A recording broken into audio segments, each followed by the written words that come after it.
Welcome to Wednesday's show, and thank you for being here for part of it. News-wise, some good news, some big news for folks in the southern part of Magoffin County who have often felt left out amenity and accessibility-wise, but an agreement between a group who has come together to see that they get what they need and deserve has come to an agreement with the Magoffin County Fiscal Court and local government, and I think it's going to mean big things, hopefully much sooner than later. Some big news for the Magoffin County Sheriff's Department. Tonight's show, a brief part of it at least, going to the dogs on a couple of occasions, and more to follow. Let's go to weather.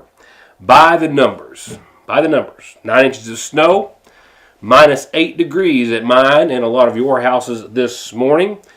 The National Weather Service confirmed this afternoon a negative 22 degree start to the day in Wayne County in Monticello.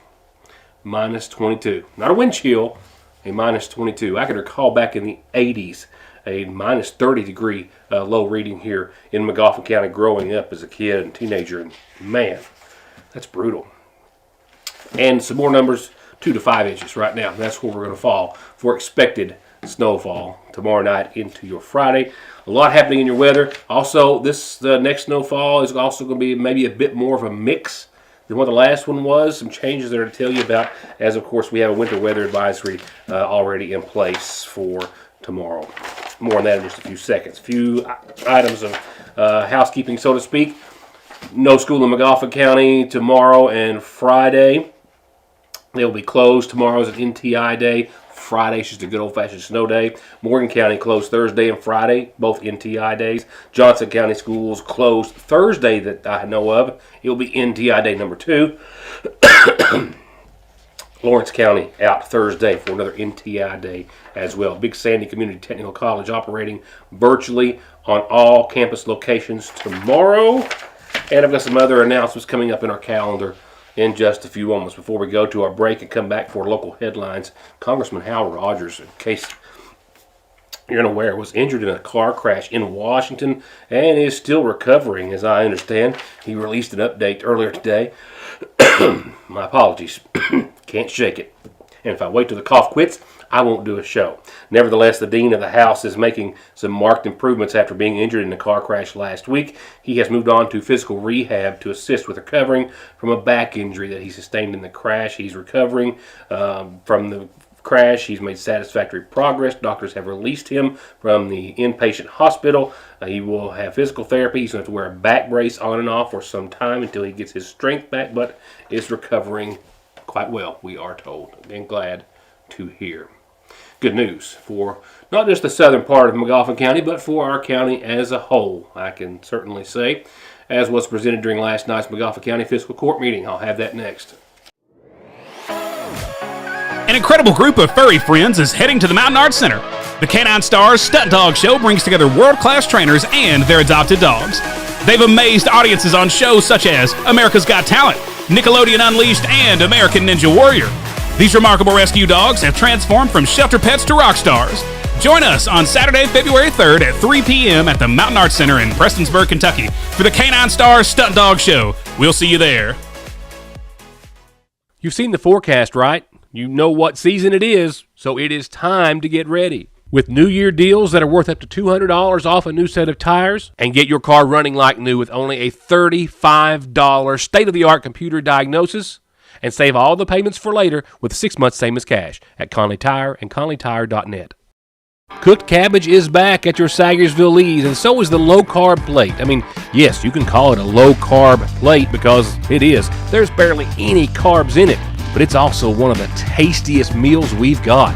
And the healthiest, low-carb or not. With juicy roast strips, our famous green beans, and yes, that tasty cooked cabbage. A taste and flavor all its own, and only at your Sagersville Lee's.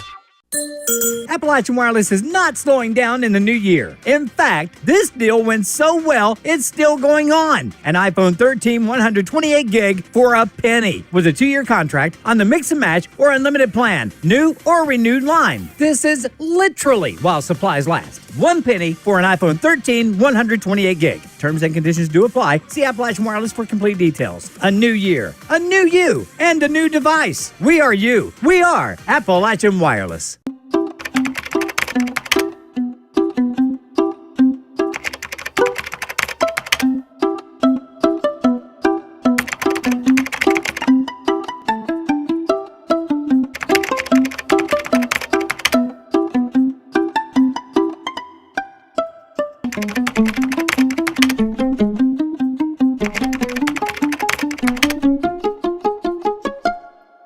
Yeah, a lot happening in last night's McGoffin County Fiscal Court meeting, and beginning with just an annual agreement between Patriot Management and McGoffin County local government.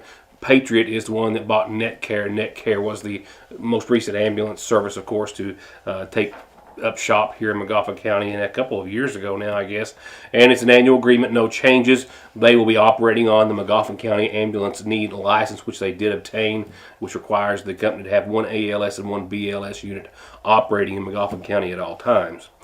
Perhaps one of the biggest things to come out of last night's fiscal court meeting was the formal acquisition of property currently owned by a group, the South McGoffin Community Activists, which most everyone is very familiar with to some degree. The old John T. Arnett school site, which will enable this transfer of property, South McGoffin Community Activists, to get much closer, much quicker to their goal of a community center and related amenities in that part of McGoffin, something they have been working very hard toward for a number of years now. This happens per an agreement with the McGoffin County Fiscal Court, approved unanimously last night.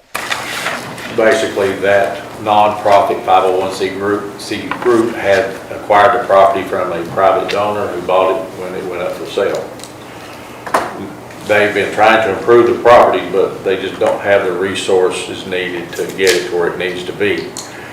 If you'll look, I gave you all a handout of some rendering that's been done by a landscape architecture engineering firm, basically designing a community center that would have classroom, meeting room, possibly medical attention rooms, and an open area, kitchen, the whole 9 yards. So we'd have something in that community. But as you all remember, we talked about this House Bill 9 money and all that coal energy community money that's out there. We've got a lot better shot at getting those kind of grants to be able to do this, because the project here is estimated to be around $4 million.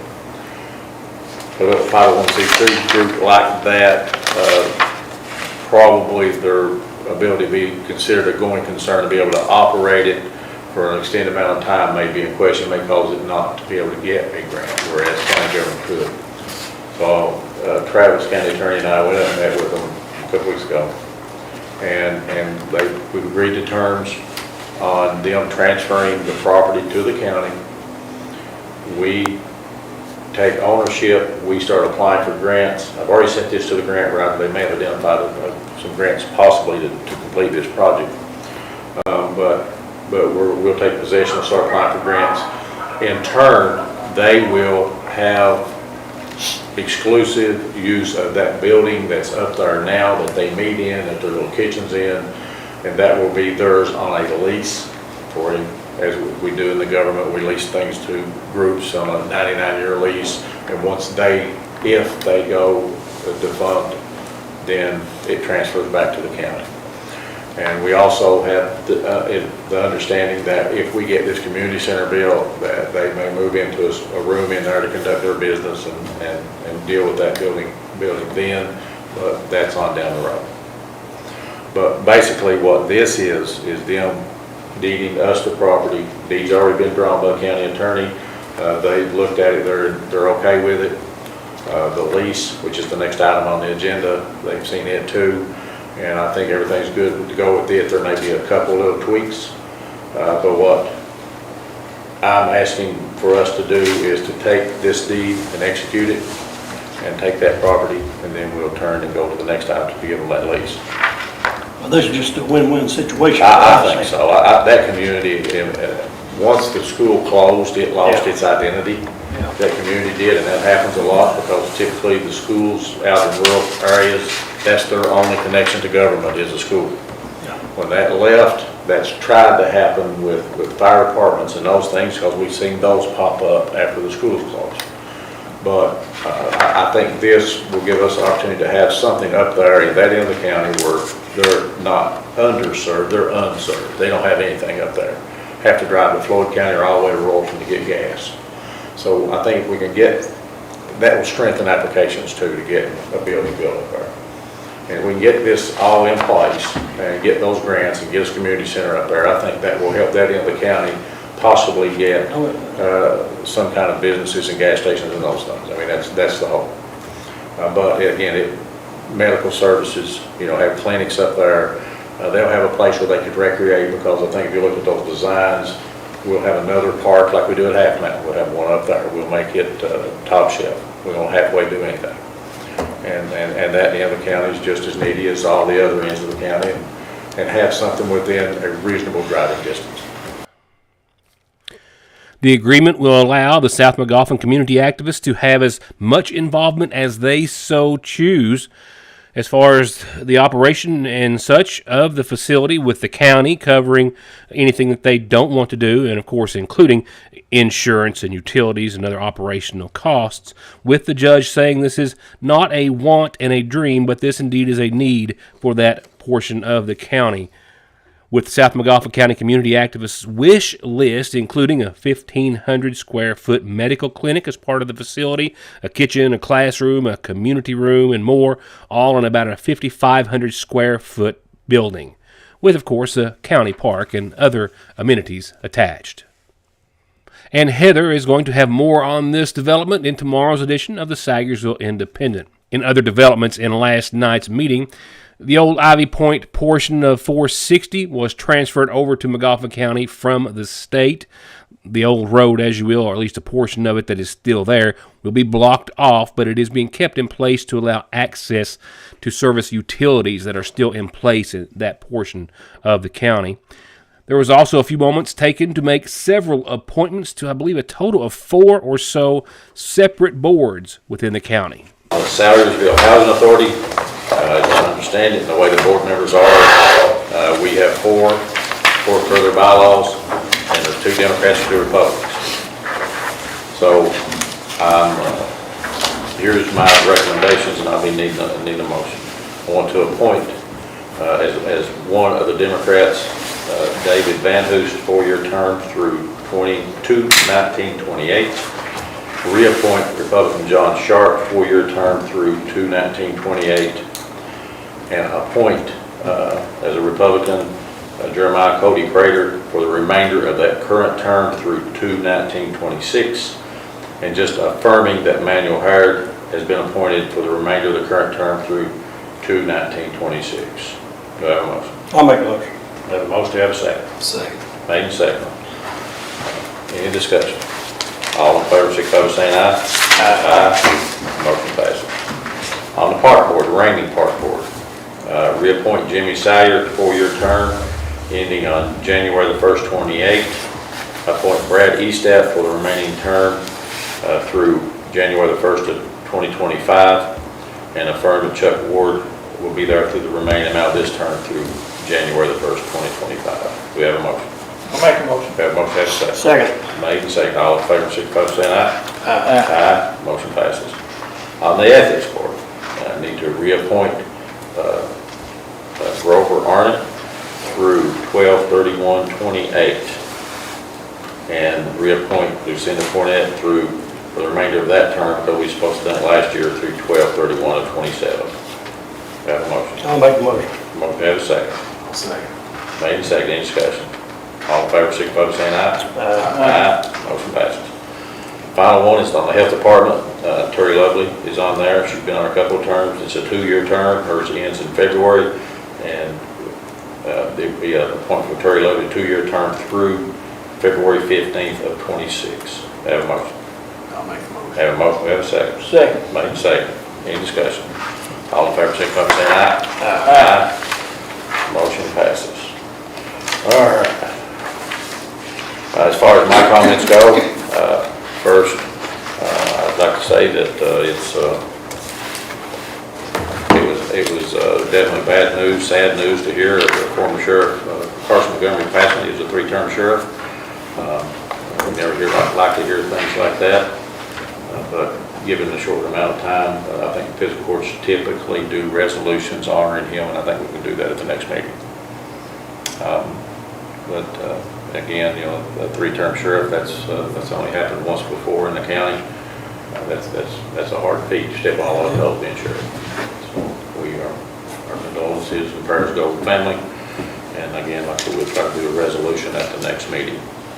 In closing, the judge in fiscal court last night all commended the McGoffin County Road Department employees for the hard work that they have interjected into cleaning roads to the best of their ability, hoping that this is going to be the only or last big winter event of the year. Big one, I should say. We, of course, have another one pending for tomorrow night, but they're already getting ready and prepared for that. Oh, one announcement that I did not have a few moments ago when I was discussing such. From Rumpke, well, they got out today. They made some headway.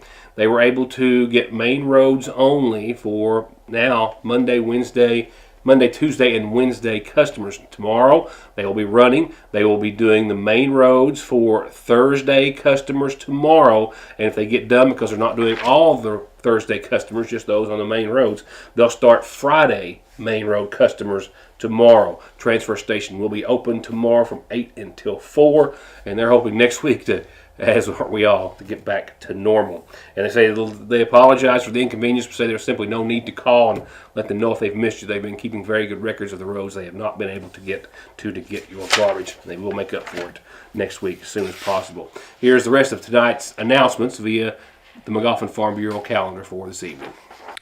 Here's the very latest from the Water Into Wine Food Pantry and the Senior Citizen Center.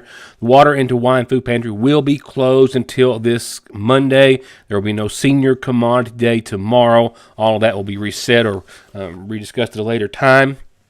For now, the pantry closed until this coming Monday. The McGoffin County Senior Citizens, per Marlene, says they have rescheduled commodities from this Thursday until next Thursday. McGoffin County Senior Citizen Center having commodities not tomorrow, but next Thursday, and I'll remind you as that gets closer. If you have a reminder or an announcement you need to post on the program, this is how you get it on here, and that, of course, includes birthdays and anniversaries, too. Turning to funeral services announcements, a reminder, first of all, services start tomorrow at noon for Flora K. Howard Preston, 75 years of Sagersville. Preceded in death by her husband Russell and her longtime mate Gary Thomas Harold. She's survived by her sister Patricia Vitito, brothers David and Carl J. Howard, and her children Vanessa Wright, Scotty Reed, Jeffrey Reed, and Rigel Preston, as well as 11 grandchildren and 14 great-grandchildren. Services in her honor start tomorrow at noon from the Lakefront Church of God.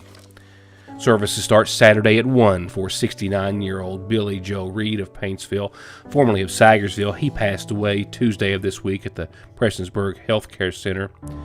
The son of the late John and Oma Cottle Reed, he survived by his companion June Carr, son Timmy Reed, sister Linda Bussey, and a host of family and friends. Billy Joe is preceded in death by his son Michael and brothers Paul Reed and Jim Reed and a sister Phyllis Reed.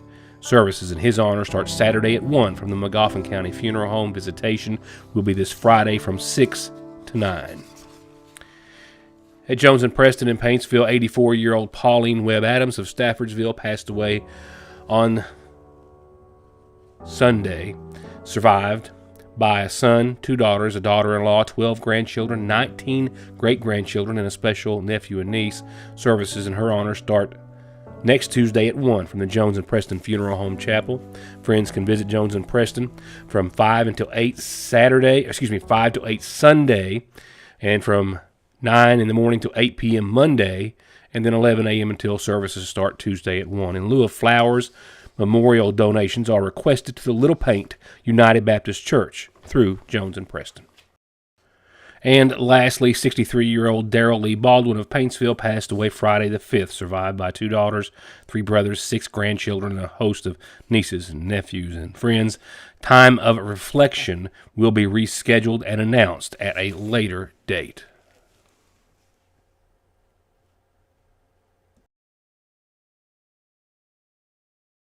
Sagersville National Bank hopes to help you start the new year with financial freedom and peace of mind. From new services like Apple and Google Pay with your debit card, to their more than century of being dedicated to being your personal or business banking institution, they're here for you with digital, phone, or in-person banking at both locations.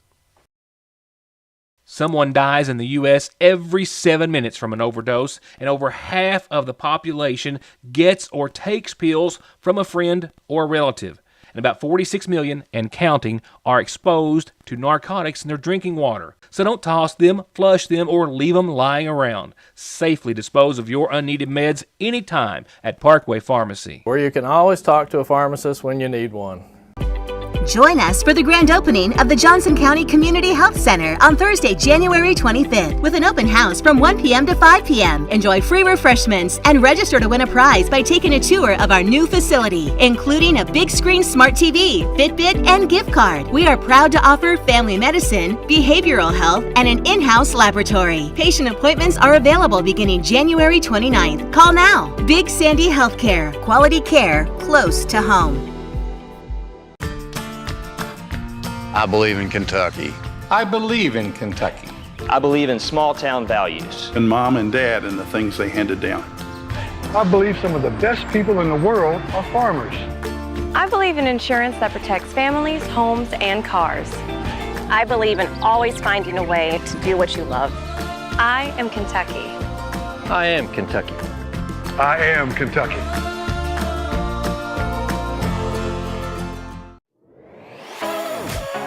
An incredible group of furry friends is heading to the Mountain Arts Center. The Canine Stars Stunt Dog Show brings together world-class trainers and their adopted dogs. They've amazed audiences on shows such as America's Got Talent, Nickelodeon Unleashed, and American Ninja Warrior. These remarkable rescue dogs have transformed from shelter pets to rock stars. Join us on Saturday, February 3rd at 3 p.m. at the Mountain Arts Center in Prestonsburg, Kentucky for the Canine Stars Stunt Dog Show. We'll see you there. I'm a big AGT fan. I can remember watching them perform, some fabulous dogs and some pretty fair trainers as well. I'm looking forward to that show at the Mountain Arts Center. That will be one to see, I think, for everyone. Another case in point that the show is going to the dogs a bit tonight. A big announcement, a new member coming for the Magafa County Sheriff's Department.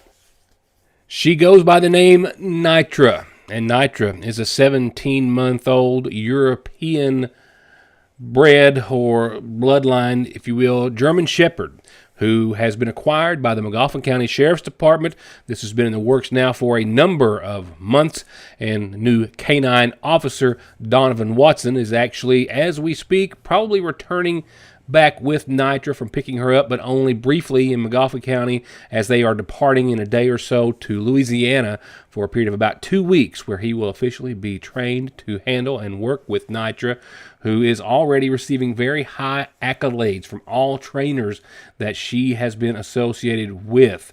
The Magafa County Sheriff's Department very excited to have this canine be a part of their force, and we'll be excited to meet Nitra ourselves here sooner than later. Now let's take a few moments, as we should, talk about not just the cold air, which still has its grips on eastern Kentucky in the viewing area, but the impending snowfall. Here's the latest estimate that I have for you, as well as a little farther down the road, we're looking at a significant thaw. However, along with it, maybe some significant rain, and that might not be a good thing. This graphic here very closely depicting what I will have in your forecast when we flip to your 7-day in just a few seconds. It's showing largely around 2 to 4 inches for Magafa and Johnson counties, as well as several other eastern Kentucky counties.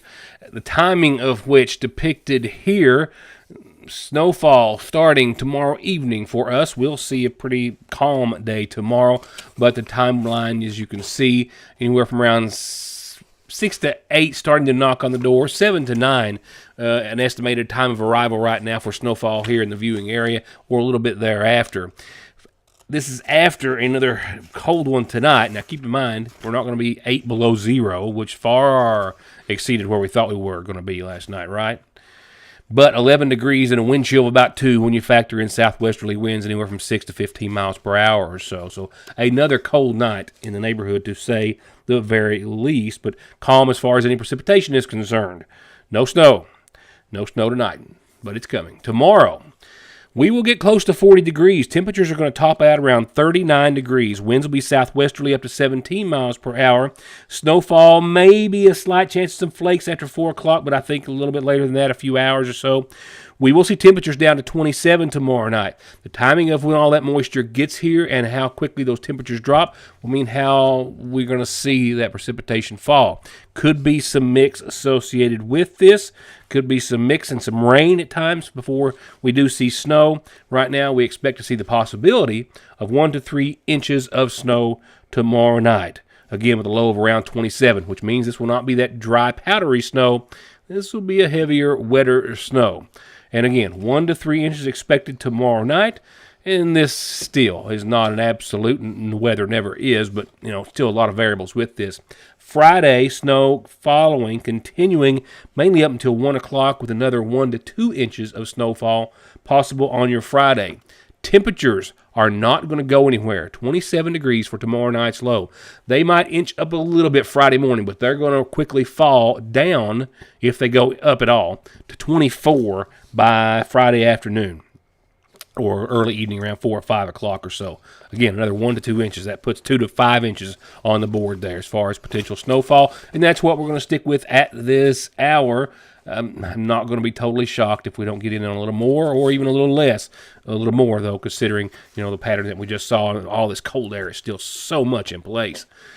Speaking of cold air, there's the first half of your weekend, 19-4, your high and your low. A few flakes to linger Saturday, not amounting to anything, but temperatures not getting out of the teens for the high and 4 degrees for Saturday night's low. A little good news, if I can say there is any, winds will be mostly calm from this point further for a few days, so no real wind chill factors to talk about. Sunday, 27-12, sunny, partly cloudy. Monday, 43-27. Watch this trend and then watch throughout next week as we talk about rain chances. Right now, we're talking about 50 on Tuesday, 57 degrees on your Wednesday. That's close to 60, everybody, but mostly cloudy and a 40% chance of rain right now, Tuesday and Wednesday. And also right now, off the record or off of the 7-day or off your screen, rain chances look to be maybe on the increase next week.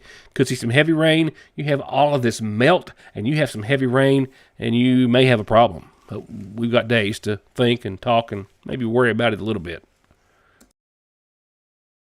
And before I go, as it has been the case all week long, I'm pretty much the only one, at least at this hour, in this big old building. Myself and Tim Stamper are the only ones that have been here, and he's been on the road a lot. Bad timing for that, but everyone else working remotely on today's issue of the Big Sandy News, tomorrow's edition of the Sagersville Independent. Heather was reaching out to get some input, and she was excited to do so from some members, or at least a member or two of the South McGoffin community activists, and she has some other great reports. A lot of sporting news. Yes, no, sports kind of at a pause with everything else, but sporting news, Throwback Thursday page. The paper will be out tomorrow, probably on time, knowing Tim. But it will be out bright and early tomorrow. Get it as soon as you can. And I'll see you back here tomorrow night after what I hope is a warm, comfortable, safe evening for you all. Thank you for being part of the show.